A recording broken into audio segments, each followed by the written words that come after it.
Fight week is here. Looks like we have a fight this coming Saturday live on the Zone. Jesse Bam Rodriguez versus Juan El Gallo Estrada. Let's talk about it, y'all. This is a great fight right here. And like I said in my brief outline, this is a fight that is a lot more closer than most realize, And I've been looking at polls on YouTube and Facebook, different types of social media platforms, and they're saying that Jesse has like a 70% chance of winning, 75 around there, and Gallo has a 30 to 35% chance of winning.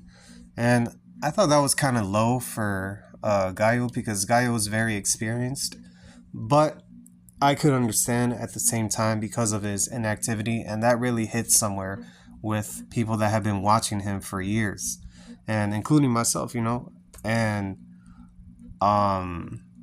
personally for me, I think this is going to be a real close fight than most realize. And before I give out my prediction at the end of the video, I don't think it's going to end in a knockout. I think this fight goes the full 12 rounds and it's going to be a decision. So, in my opinion, the way that I see this fight playing out is definitely going to be in Jesse's favor, but there's going to be some times where Gallo is actually going to get the upper hand, and you're going to see that rust come off midway through the fight, and he's going to give a lot of problems to Jesse with his counterpunching, and Jesse's going to have to make some type of adjustments instead of just running through Gallo like that. He's going to have to box. He's going to have to put the pressure on Gallo like in the later rounds, because I could see a point where Gallo is actually going to fade away a little bit, and that's probably going to give Jesse Rodriguez the chance to come back in the fight. So, personally for me, I also see some knockdowns happening in this fight. Not knockouts, knockdowns. And that could be in favor of Jesse Rodriguez, but don't underestimate Gallo landing something and actually hurting Jesse with a punch or two, So, I'm just saying, like, don't underestimate Gallo for what he has, because this guy has been through the ringer, like I said in my brief outline. Fought Roman Gonzalez, he fought Carlos Cuadras, he fought Rungvisai 2 times, and I should say, obviously, that trilogy he had with Roman Gonzalez and the fights that he had with Cuadras. So this guy has a whole lot of experience, but like we said before, it's that inactivity that's looming over his head. And that's really going to be a key factor in the fight. But I suggest that Jesse doesn't overlook that, because it could put him in a whole series of trouble if he gambles on the inactivity of Gallo. So in this fight, I'm actually edging Jesse Rodriguez to win by a split decision. It's going to be a close fight, but I don't know. Like, I just see it being in favor of Jesse Rodriguez. Like I said before, he has a whole lot of momentum. It's not just the inactivity for Gallo, it's the confidence that somebody like Jesse has for his age, and him trying to make a name for himself. He's already considered himself to be, well, he hasn't considered it, but I consider him to be the best fighter that San Antonio has ever had.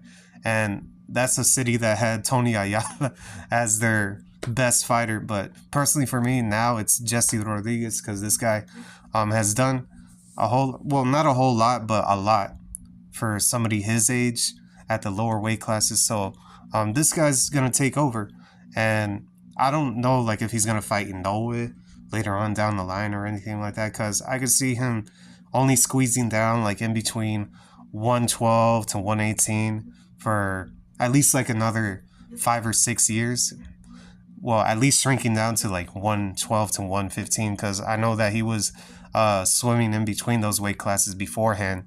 And it's going to be interesting to see how the journey is for Jesse Rodriguez. But it will definitely put him at the very top of the pound for pound list for the people that do that type of stuff. But if Gallo wins, That's going to be a massive achievement for his career for a guy that's already going to be in the Hall of Fame, in my opinion.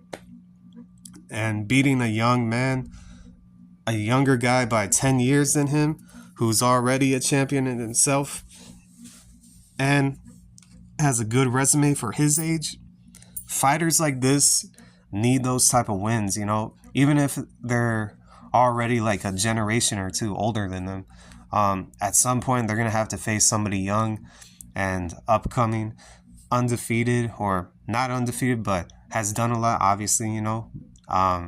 There's going to be some young fighters that are going to take losses, but they are going to bounce back because that's not always going to be the end of them. But to my point, I think Jesse Rodriguez is going to take over some of these weight classes at 112, 115, 118. 122 might actually be a step too high for him, in my opinion, of course. And personally, I think there's a whole lot of opponents that he could fight around those weight classes, like from Japan, Kazuro Ioka, Kosei Tanaka, or who else? And other fighters from the Philippines, like Jerwin Encajas. I don't know if he's still around. He already fought Rungvisai.